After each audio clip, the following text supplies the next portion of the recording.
eu formo a luz e crio as trevas, faço a paz e crio o mal. Eu, o Senhor, faço todas essas coisas. Será que esse versículo destrói tudo que a gente vem construindo? Vamos conversar sobre isso?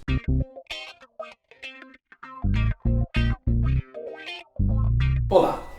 Isaías 45:7 tem sido um texto muito difícil para muita gente, pedra no calcanhar de muita gente. Mas será que de fato esse texto está dizendo que Deus cria o mal? Será que esse texto está nos dizendo que não tem jeito, Deus faz o bem, faz o mal, Ele faz o que quer, porque afinal de contas Ele é Deus? Eu acredito que não. E quero te mostrar hoje que não. Nós vamos usar hoje, inclusive, muitas ferramentas que são ensinadas na Academia da Interpretação. A Academia da Interpretação que, inclusive, vai voltar nesse mês de março e você não pode perder. É preciso entender claramente o contexto do texto, porque se não entendermos o contexto, vamos cometer erros.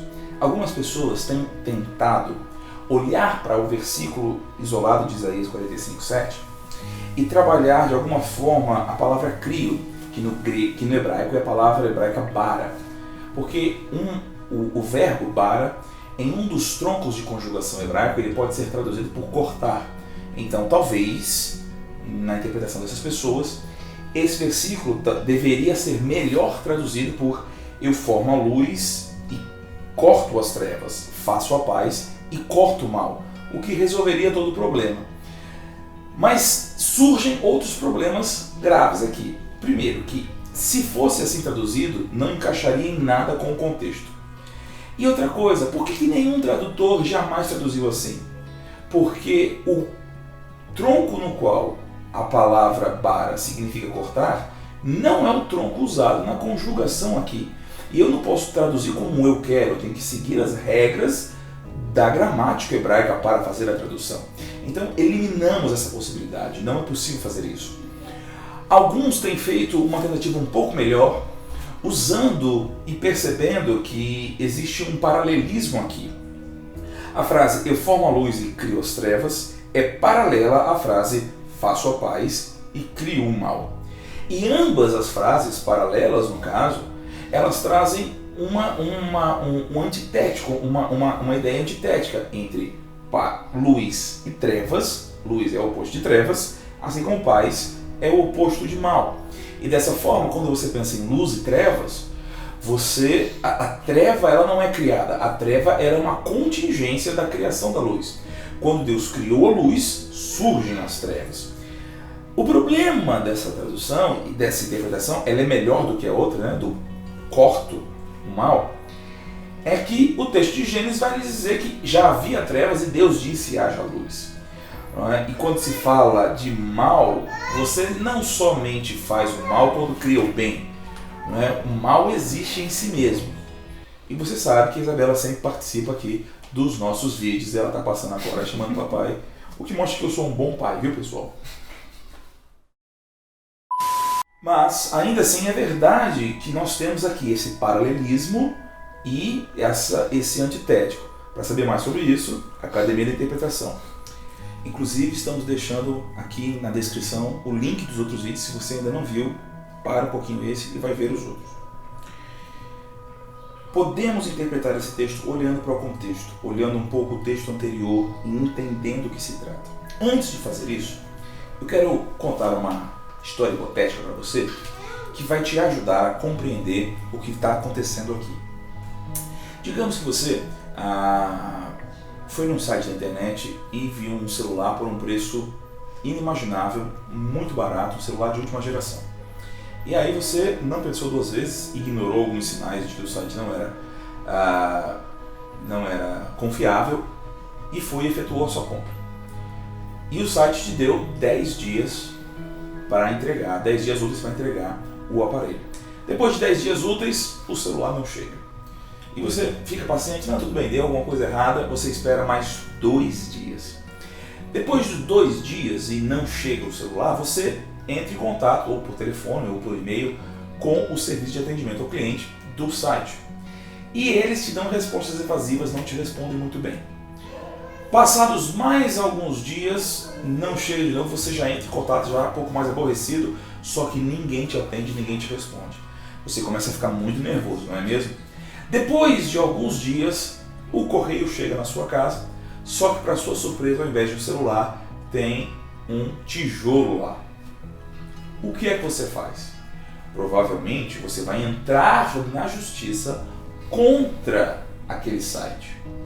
E agora a minha pergunta para você: se o juiz dá ganho de causa para você e pune aquele site, obrigando o site a te dar um celular e pagar uma indenização para você por causa dos danos que ele causou, esse juiz é mau? Não, ninguém diria isso. Todos chamariam esse juiz de um juiz justo, porque o que o site fez é errado, ele não deveria ter feito, e então ele te deve essa reparação. Agora eu te pergunto, para o site, o que o juiz fez foi bom, foi agradável? Não. Para o site foi muito ruim. Agora, é ruim porque o site teve uma má conduta. E por ter uma má conduta, ele recebeu uma punição correspondente à sua má conduta. Você está comigo? Entendido isso, antes de entrarmos diretamente no versículo 7, eu quero começar com você do capítulo anterior, ao fim do capítulo anterior, em Isaías 44, que ele vai falar sobre o povo de Israel ser levado cativo para a Babilônia. Isso aconteceu no período do rei Nabucodonosor. Isso está bem expresso nos livros no livro de 2 Reis e também de 2 Crônicas, e especialmente o profeta Jeremias e o profeta Daniel dão detalhes sobre isso, como isso aconteceu. O fato é que, mesmo anos antes do povo ser levado cativo para a Babilônia, Deus já está dizendo que esse julgamento vai acontecer com o povo de Judá e de Jerusalém, mas também já profetizando que Deus vai trazer de volta. E o ponto que nós vamos olhar é quando Deus está falando sobre o retorno de Jerusalém do exílio na Babilônia. E Deus diz assim no versículo 26 do capítulo 44, que confirmo a palavra do meu servo e cumpro o conselho dos meus mensageiros, que digo de Jerusalém, ela será habitada. Será habitada por quê? Porque ela ainda seria devastada pela Babilônia, mas Deus está garantindo que depois da devastação ela será reabitada, habitada novamente. E das cidades de Judá, elas serão edificadas, quanto às suas ruínas, eu as levantarei. Veja que quando Deus está falando isso aqui por boca de Isaías, Jerusalém ainda não era ruínas, mas Deus está garantindo que ela vai ficar em ruínas, mas Deus vai reedificá-la. Que digo à profundeza das águas, seca-te e eu secarei os teus rios. Que digo a Ciro, ele é o meu pastor e cumprirá tudo o que me apraz. Que digo também de Jerusalém, será edificada e do templo será fundada. Então Deus está garantindo aqui uma restauração de Jerusalém. E essa restauração de Jerusalém será através desse personagem chamado Ciro. Quem é Ciro? Ciro é um rei medo-persa. Na verdade, ele é o primeiro medo-persa. A Média e a Pérsia eram dois impérios antigos que se uniram. E dessa união, o primeiro rei, o primeiro herdeiro real, que era medo-persa, foi Ciro. Ciro foi o rei medo-persa que derrubou o império da Babilônia e tornou o império medo-persa o maior império de sua época. Entendido isso, Ciro, por exemplo, ele é citado, Jeremias fala que o período de exílio na Babilônia seria 70 anos. O livro de Esdras começa com Ciro declarando que ele foi escolhido por Deus para reedificar Jerusalém. Você pode procurar isso na sua Bíblia, a referência está aqui. E aí, quando nós entramos em Isaías 45, ele começa exatamente assim. Versículo 1 de Isaías 45. Assim diz o Senhor ao seu ungido, a Ciro. Veja que ele continua falando. Ele diz que Jerusalém será reedificada e que Deus vai levantar Ciro. E agora ele vai falar especificamente com Ciro. A quem tomo pela mão direita, para abater as nações ante a sua face e para descingir os lombos dos reis, para abrir diante dele as portas que não se fecharão. Eu irei adiante de ti e endireitarei os caminhos tortuosos. quebrarei as portas de bronze e despedaçarei as trancas de ferro. Ao lermos isso aqui, isso não faz muito sentido para nós. Parece que Deus está falando de uma linguagem poética, de portas de bronze, e muitas pessoas têm colocado sobre isso são as trevas, as portas de bronze das trevas, mas não é não. Deus está falando especificamente dos palácios da Babilônia. Portas de bronze e trancas de ferro são uma descrição da Babilônia. Então Deus está dizendo que Ele mesmo vai levantar Ciro para dar fim às maldades do Império Babilônico. Não sei se você sabe, mas em Daniel, no capítulo 5, existe uma passagem muito estranha, onde o neto de Nabucodonosor, Beltesazar, ele está profanando os utensílios do templo de Deus, que foram levados para a Babilônia pelo seu avô Nabucodonosor, e ele está profanando os templos, fazendo orgias com os utensílios do templo de Deus, o templo do povo de Israel. E então aparece uma mão que começa a escrever na parede. Então Daniel é chamado e ele declara que aquela mão estava escrevendo Mene Mene Tekel Parsim. E isso era um julgamento. Ele estava dizendo, olha, você foi medido e você foi cortado, o reino será dado aos Medo-Persas. Isso está em Daniel capítulo 5. Voltando para cá, mostrando aí como a Bíblia interpreta a ela mesma. Mais uma dica da Academia da Interpretação. Ciro está sendo levantado para ser a mão de Deus de juízo por causa da maldade da Babilônia. Mas Jeremias havia dito que quando o povo estivesse 70 anos na Babilônia, eles iriam clamar ao Senhor, e Jeremias disse, se esse povo que se chama pelo meu nome se humilhar e orar e buscar a minha face, então eu ouvirei e virei e sararei a sua nação. Então, quando deram os 70 anos, no capítulo 9 de Daniel, Daniel se ajoelha e ele ora e ele reconhece o pecado de Israel e ele clama por redenção. E então Ciro se levanta e ele vem e ele invade a Babilônia e ele é o libertador do povo de Israel. Através de Ciro, o povo pôde voltar da Babilônia para Jerusalém. E aí ele diz, dar-te-ei, versículo 3, dar-te-ei os tesouros escondidos e as riquezas encobertas, para que saibas que eu sou o Senhor, o Deus de Israel, que te chama pelo teu nome. Então, Ciro era um rei ímpio, que não tinha aliança com Deus, mas Deus o está levantando, mostrando que Deus é o soberano, Deus é aquele que estabelece reis, para agir de bondade com o povo de Israel, mesmo que Ciro não o conheça. Ele diz, por amor do meu servo Jacó e de Israel, que estando na Babilônia, iria clamar pelo Senhor, meu escolhido, eu te chamei pelo teu nome e te pus o sobrenome, ainda que você não me conheça. Veja que Ciro não tinha aliança com Deus. Eu sou o Senhor e não há outro, além de mim não há Deus. Eu te cingirei, ainda que não me conheces. Para que saibas, até o nascente do sol, e até o poente, que além de mim não há outro. Eu sou o Senhor e não há outro. Então, através de Ciro, Deus daria um testemunho tremendo da sua grandeza.